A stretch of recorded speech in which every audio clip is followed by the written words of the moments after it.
So next we will see about the glands that are associated with the digestive system. Okay, so the first gland which is present in the buccal cavity or the oral cavity is the salivary gland.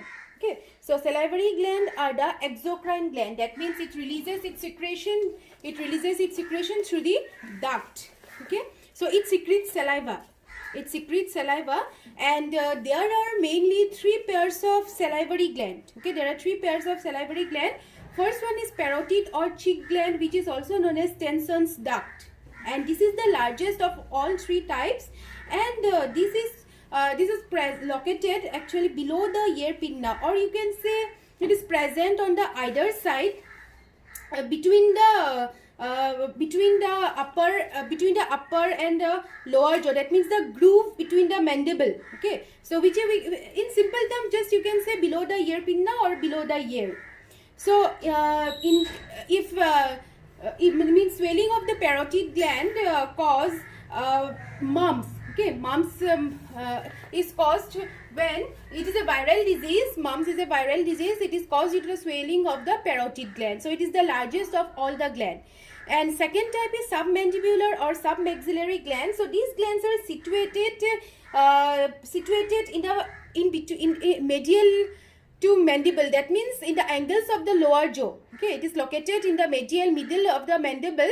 That means it is in the angles of the lower jaw in submaxillary triangle. So in simple terms, you can say in the angles of the upper and the lower jaw. It is also known as Wharton's duct. And third one is sublingual or duct of Rivinus. So sublingual or duct of Rivinus is situated beneath the tongue.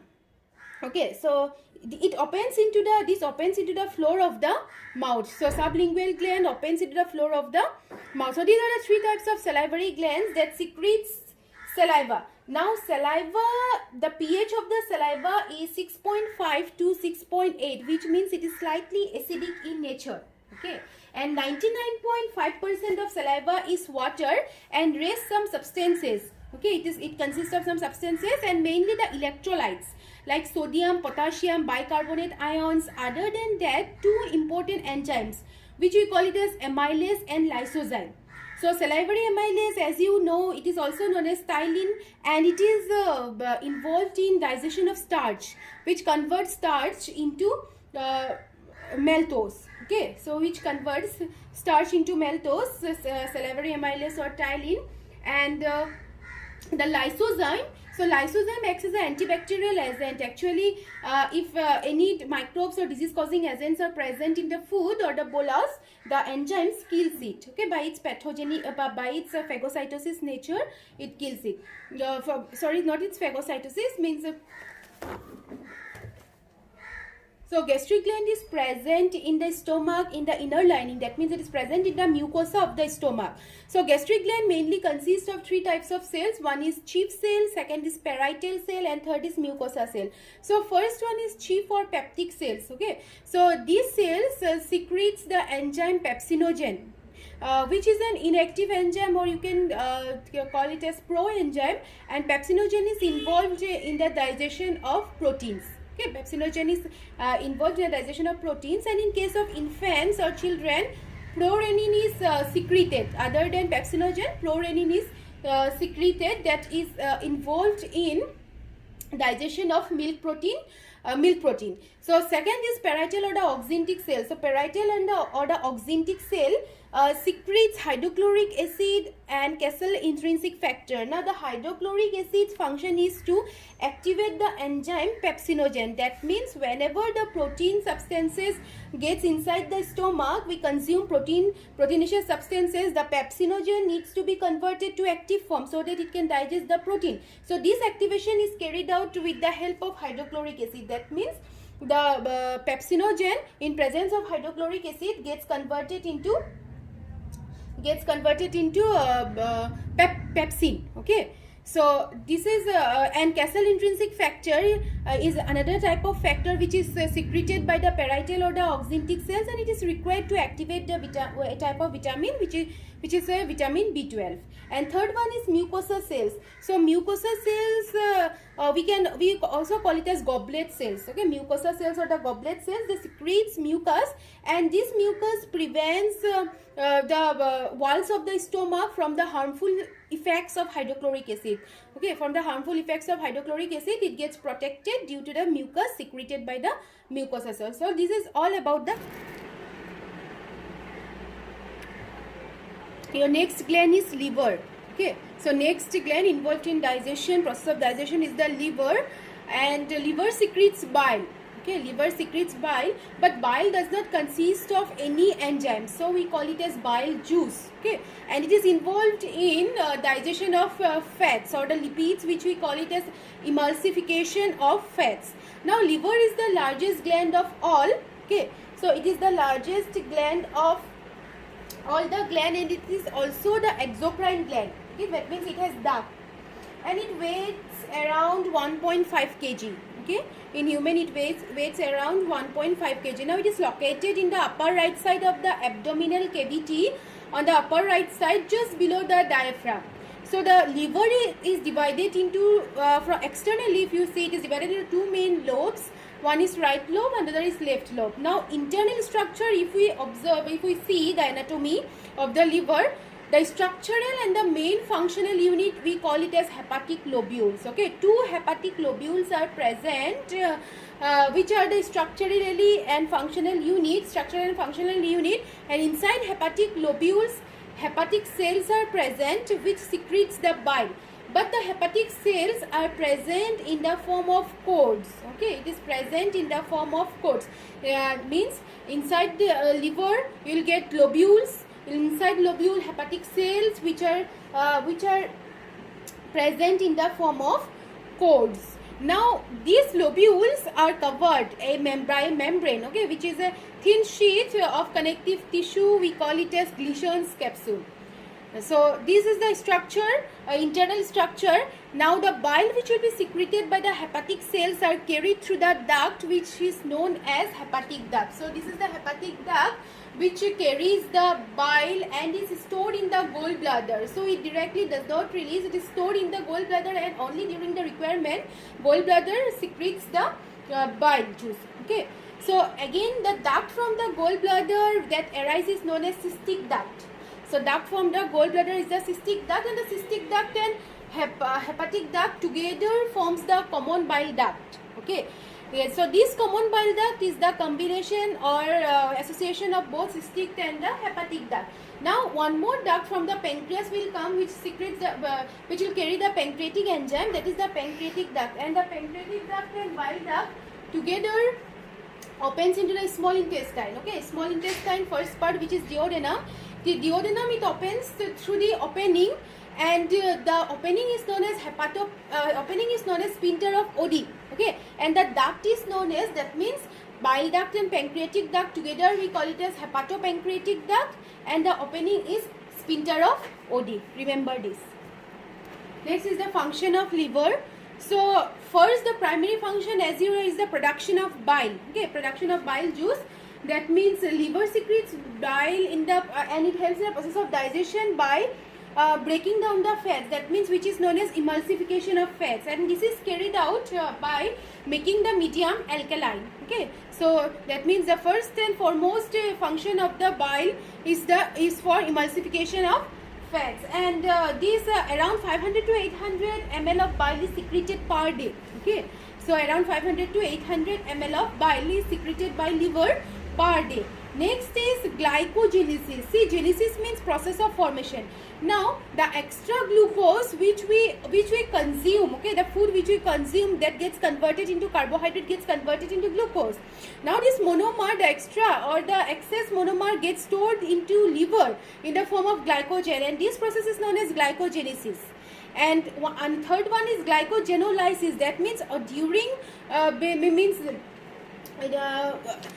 when the body requires, the stored glycogen again gets converted into glucose. This is lysis, means breakdown. Okay, so the glycogen gets break down into glucose. This is glycogenolysis. And third one is urea synthesis. So liver secretes the waste material urea, and the cycle which occurs inside the liver for the production of urea is known as ornithine cycle. Okay, so it converts the highly toxic ammonia into less toxic urea. That means liver is involved in the synthesis of urea. Next is gluconeogenesis. Now this is the formation of glucose from other than carbohydrate source. That means from the non-carbohydrate source, glucose is formed, such as from amino acids, fatty acids, glycerol, etc. Okay. Next is detoxification. That means it converts the toxic and harmful compounds into non-toxic ones. So the toxic substances present in the body gets converted into non-toxic in liver. Next is secretion of heparin. So in secretion of heparin, this is a anticoagulant, okay, so which is secreted by the livers, and that helps the blood from being clotted. Okay, so blood does not clot due to presence of the heparin, and this is secreted by liver.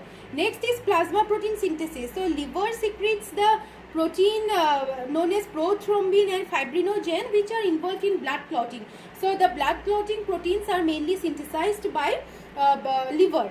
That is, one is prothrombin. We will see these are prothrombin and fibrinogen in details. We'll see in other chapters. So here just to remember, the plasma proteins, prothrombin and fibrinogens are secreted by the liver. Next is disintegration of RBC. See, a type of cell known as Kupffer cells. Okay, in liver, Kupffer cells are present, and that are phagocytosis in nature. So they disintegrate the RBC. They engulf. They disintegrate the RBC, and also they engulf the pathogenic microbes, disease-causing microbes and other dead RBCs. And last one is hemopoiesis of our embryo. So we know that blood is RBC is formed by marrow cells, bone marrow cells, but in case of embryo, at embryo stage, means during embryonic stage, the RBC is formed by the liver only. So the process is known as hemopoiesis. So these are the different functions performed by liver. Now the next gland is pancreas, which is known as mixed or composite gland. So it is known as mixed or composite gland because it has both the exocrine and endocrine function. Exocrine means it has duct, the secretions is released through the duct, and endocrine means it is directly released into the body fluid. So exocrine constitutes about 85% and endocrine 15%, means the secretions by endocrine is about 15% only. Now since it has both the function, it is also known as mixed gland or composite gland. Now the pancreas, first if we see the exocrine function, then it secretes the pancreatic juice. Okay, it secretes the pancreatic juice, and mainly the cells that are which are involved in secretion of pancreatic juice is acini, ACINI. It synthesizes the pancreatic juice. And this pancreatic juice has different enzymes that can digest different food particles. So for protein digestion, the pancreatic juice consists of trypsinogen, chymotrypsinogen and procarboxypeptidase. That means the pancreatic juice has all different enzymes to digest different food particles. So these are for proteins. For carbohydrate, it is the pancreatic amylase. For lipids, it is the lipase, and for nucleic acid, it is nuclease. If it is DNA, it will be DNase. If it is RNA, it will be RNase. Now, if we see the endocrine function, then endocrine means it secretes the hormone. Okay, it secretes the hormone, and it constitutes about 15%. And the endocrine portion of the pancreas consists of group of cells. Okay, the group of cells that secretes hormone, which are known as islets of Langerhans. There are about 1 million islets of Langerhans in human pancreas. And these islets of Langerhans consist of these 4 types of cells. Number 1 is alpha cells. Alpha cells constitute around 25% of total islets of Langerhans, and this secretes the hormone glucagon, which is also called as hyperglycemia because it increases the amount of sugar. That means it rises the level of sugar in blood, therefore it is also known as hyperglycemia. Second is beta cells, which are numerous and constitutes about 65%. Constitute about 65% of all islets, and these are located in the center part, which secretes the insulin. Okay, which is hypoglycemia. That means it decreases the level of glucose or decreases the level of sugar in body fluids. Third is the delta cells. So delta cells constitute only 10%, and this secretes a hormone called somatostatin, and somatostatin is a growth inhibitory factor. Okay, and last is F cells or PP cells. PP means pancreatic polypeptide. These are few in number and randomly present between alpha cells only, and Actually, its function is not very clear, but not very clear, it is thought to support. It is thought to inhibit the secretion of pancreatic juice. Means the secretion, the function of exocrine it inhibits. Okay. Otherwise, if pancreatic juice continue to release that synthesize, that means it would have digest all the different components, biochemicals present within that makes up the structure. Okay, that makes up the structure. Therefore, it inhibits the secretion of pancreatic juice. So this is the function of pancreas. And